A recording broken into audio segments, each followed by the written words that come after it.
Okay, class, let's talk about assignment 1. So, you should watch this video after you've gone through all the lynda.com Microsoft Word videos. So pick the set that corresponds to your computer and the version of the software you have on your computer. Please go through that 5 to 6 hour set of videos. Go through, do all those little videos, watch them, actuate the exercise files you can download with them in lynda.com to make sure you know how to use all the tools in Microsoft Word before we go through assignment 1. So once you've done those, now you're in this video and you're going to go towards assignment 1. And my portion of this is to go through, and now you've got those tools, you've learned how to use them, now we're going to practice using them and doing the assignments. So let's go to assignment 1 and I'll talk through it for you. So all the directions are written out in here, but in addition to just written out, I'm going to talk through them to clarify a little what they might mean. So assignment 1, basic use of Word, personal reflection, job posting search, resumes, and cover letters. You are going to turn in a Word document. You're going to upload a Word document into Canvas. That document is going to be 9 pages long. For it, you're going to use 10-point Arial font for the entire assignment except for the resume pages. On the resume pages, you're going to still use Arial, but the size can vary to be like the CRC examples, and we'll talk about that a little later, what the CRC is. So insert a page break between each page, use single line spacing between lines, read through this. Part of what we grade on is following instructions, choosing the correct font, all those types of things. And then this is broken down to page by page. So page 1 is going to be a personal reflection. Write a reflection on yourself, where you are in this moment in your life, in your professional development, by answering these 3 questions. So what are you studying here at UF, and why does this field personally interest you, with a 100-word minimum answer to question 1. 5 years from now, what do you ideally see yourself doing professionally, and why would you find that personally fulfilling? Another 100-word minimum answer to question 2. And for question 3, what practical experiences do you think you need before you graduate that could help you reach your 5-year-out ideal vision that you just described? Another 100-word minimum answer to question 3. So on page 1 of this assignment, you're going to answer these 3 questions, and there's a few tips below this. When you're answering it, use complete sentences, proper grammar, check your spelling. These are things we'll take points off for. Use professional communication, avoid any abbreviations or slang. There's over 400 of you in this class, a whole variety of majors. Something in your field that's an abbreviation, someone else might not be familiar with. So don't use abbreviations or slang that are very particular to your field. We need to have it written out that we know what it is, because the person you're communicating with might not be familiar with the field you're in. Write the answers in a manner that the questions are not needed for reference, and I gave 3 examples of how to do that. So you could really tell what the question was in your answer. You don't need to restate the questions. Take the time to reflect. So before you're answering, don't just answer this out really quickly. Do this part early enough you leave yourself a few days to do the rest of the assignment. Start it early, get it done early. But these assignments build on themselves. Do personal reflection. Really examine where you are, what you're studying. Not because a family member was that same major, they said you should go into financial analysis. Why are you doing this? Why are you personally doing this? Where do you want to be? Think about it. Write it out. It's kind of a good exercise to go through to really reflect on where you are, where you want to go, and then looking at those achievements you might need to get there in 5 years. You might have to do a little research of what do people look for in starting qualifications, what other internships might you have, what other professional development activities could you do? Should I learn a second language while I'm in college to really make yourself where you want to be? Alright, so this should be an answer very unique to you. The goal of this class is to learn these software platforms, but then the assignments, in doing them, you're showing you know the software platforms, but we're trying to help you grow as young professionals in this. Page 2, lynda.com Microsoft Word Videos Review. So after you've watched the Word lynda.com series, you're going to be able to answer question 1 here. Describe one new skill or tool you learned about in Microsoft Word from the lynda.com video series. Explain how you believe mastering that skill base will help you in the industry you aspire to have a career in. So think about it. Think about something you didn't know about, and you might have to do a little research on your own and how that might tie into your field and help you. 200-word minimum. We're learning these software platforms, but why? It might be very relevant to your career. And you should know a little bit about why you're learning these things. Not, okay, I have to learn this for a grade. I'm going to learn it because when I go into my career in X, they use it a lot in this aspect. And this cool little tool that I didn't know about in Word, I know saves a lot of time in the accounting field. Or for marketing, I really needed to know about this and how to share files online.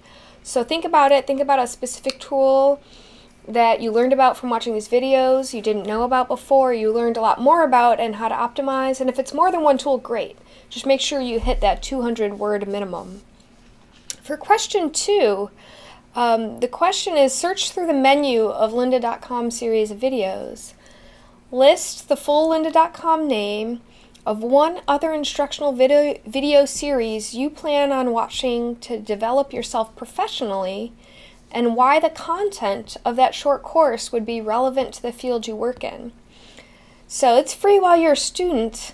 This is one of those opportunities for you to develop yourself professionally, to stand out from everybody else applying in your field for an internship or for a job. What other skill might you want to gain that while you're a student, you can access this for free at UF? Train yourself. Get yourself qualified in something. And what I mean, and just note this at the beginning, it can't be in the Microsoft Office series. We're going to go through Word, Excel, and PowerPoint from lynda.com. That can't be your answer to number 2, any of those 3 types of software items, because that's part of this class. I think something else, think outside of the box. And I'll go to lynda.com real quick for you here to show you what I'm thinking about and to reiterate why this is such a really neat opportunity for you guys. So if you go to the library in lynda.com, there's all kinds of cool stuff you can learn about. And think about how you want to develop yourself professionally. Audio and music.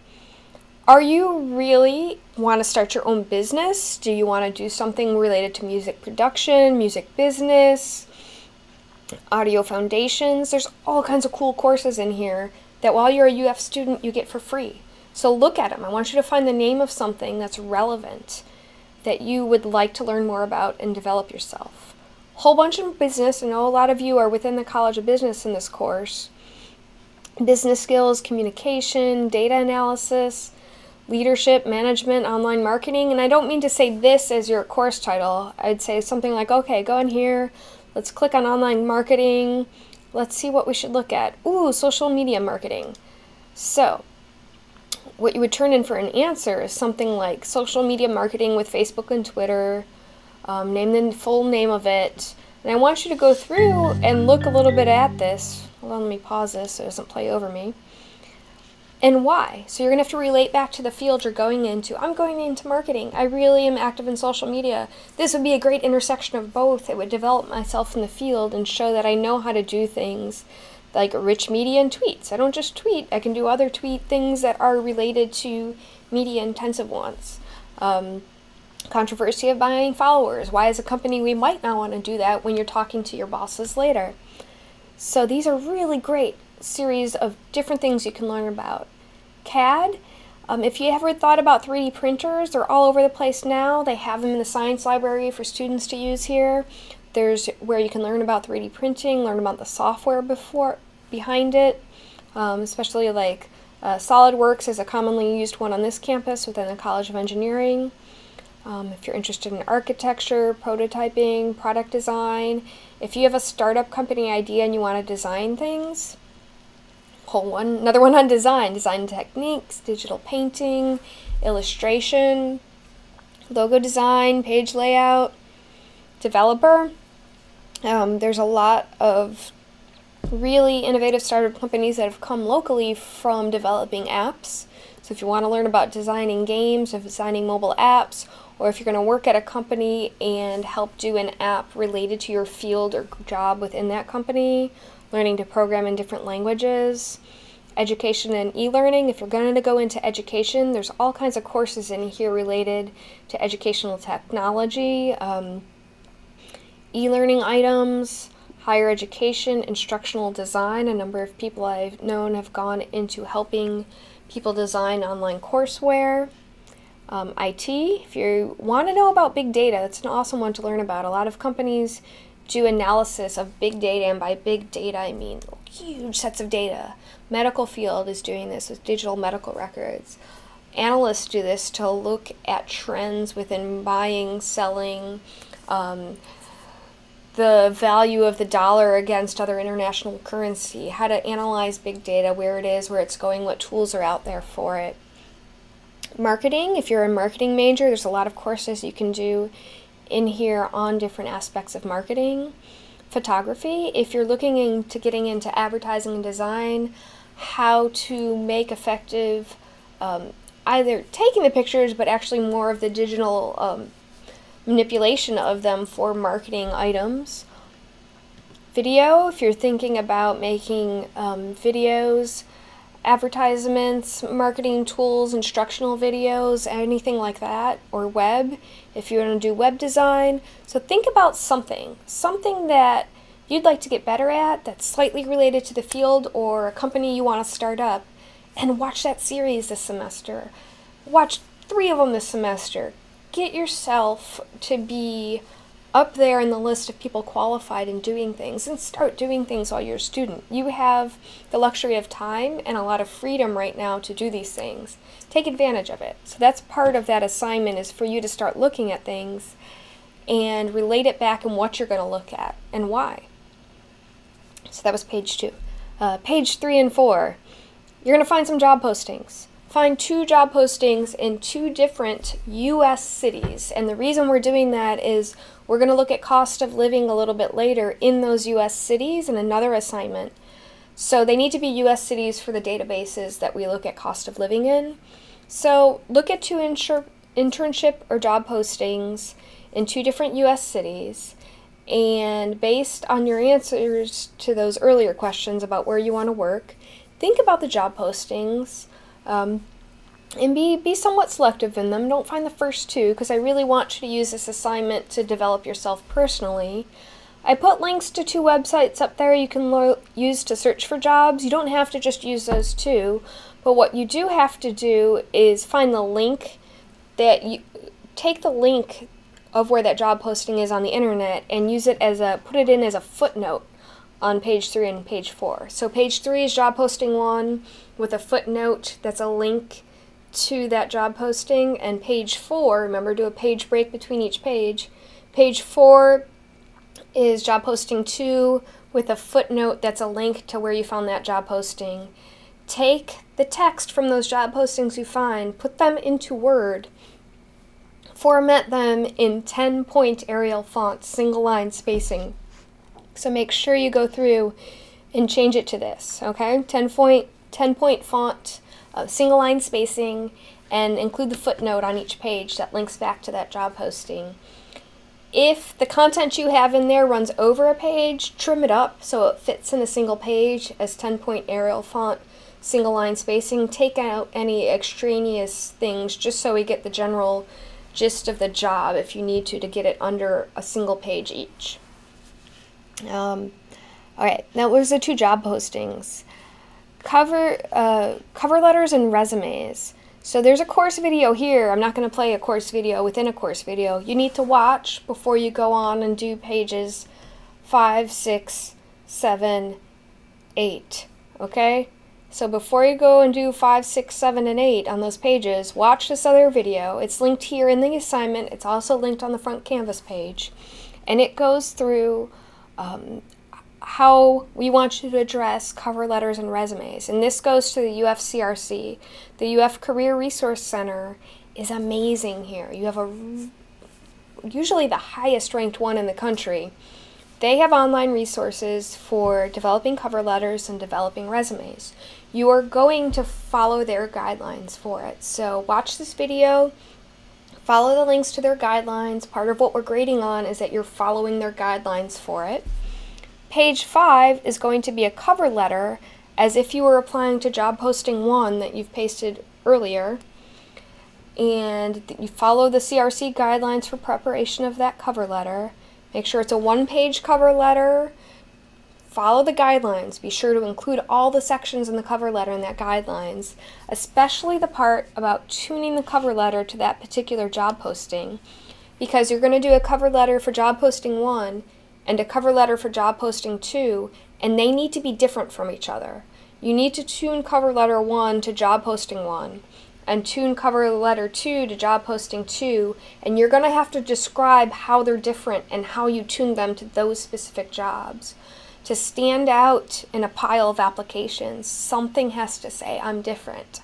I've really investigated your company. So when you're tuning these cover letters, you're going to put aspects in them that show you've really looked at their company.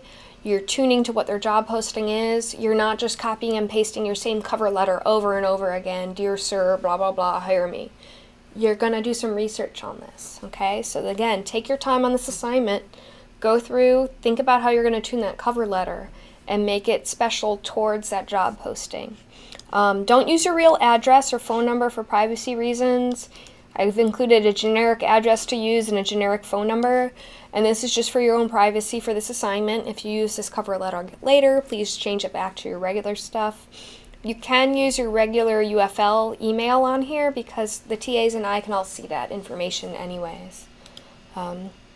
Page 6 is your resume for job posting 1. You're going to tune your resume towards each job posting. So it says resume 1 because you need to tune it towards job posting 1. So follow again the CRC guidelines for a resume, and it's in that course video, and it links to these guidelines for resume preparation, following one of the 2 example formats in the guidelines, and I explained that in the other video. Your resume should look very similar to one of those 2. You need to tune it towards that particular job posting. Again, resume 1's tuned to job posting 1. Resume 2 is going to be tuned to job posting 2. And you're going to have to explain how they're different from each other and how they're tuned particularly to those job postings. This is just for your own benefit. When you go to actually apply for an internship or a job, they get a stack of resumes either physically or electronically. If you've taken a little bit of time to be thoughtful, to research the company, to tune your own experiences towards their posting or towards their company in particular, you're going to stand out and they're going to pull you out and more likely interview you than the person that has taken that same resume and splashed it all over the internet into a bunch of companies.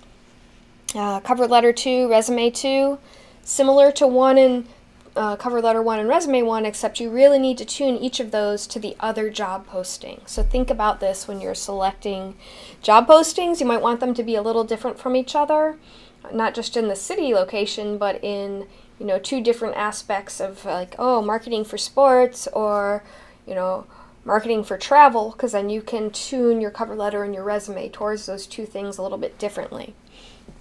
Page 9 is going to be that thing where you describe how they're different. So answer the following 2 questions. How did you tune your cover letters to job posting 1 and job posting 2? Describe how the cover letter is specific to each job posting and how the 2 are different from each other with a minimum of 300 words.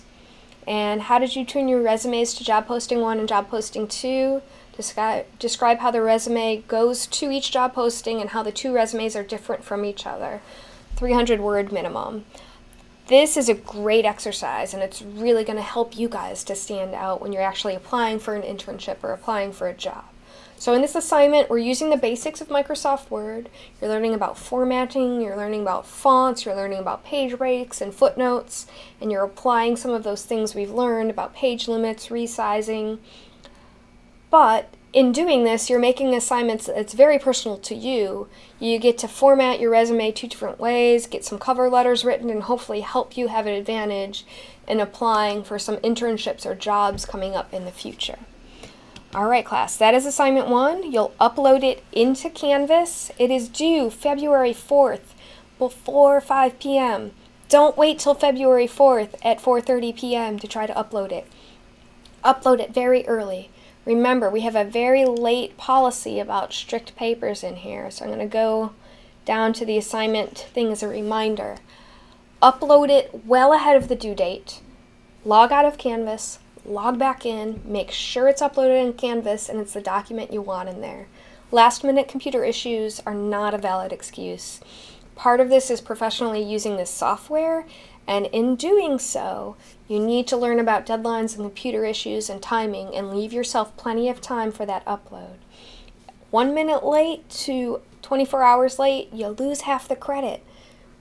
Then we take points off for quality of work. After 24 hours late, we can't accept the assignment. So you have plenty of time.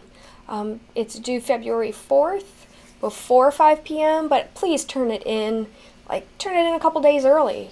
Log out, log back in, make sure it's done, relax, and make sure you have plenty of time to do this. You guys can be very successful in this course as long as you learn how to pace yourself with software and deadlines and technical communication through these platforms. All right, guys, take care.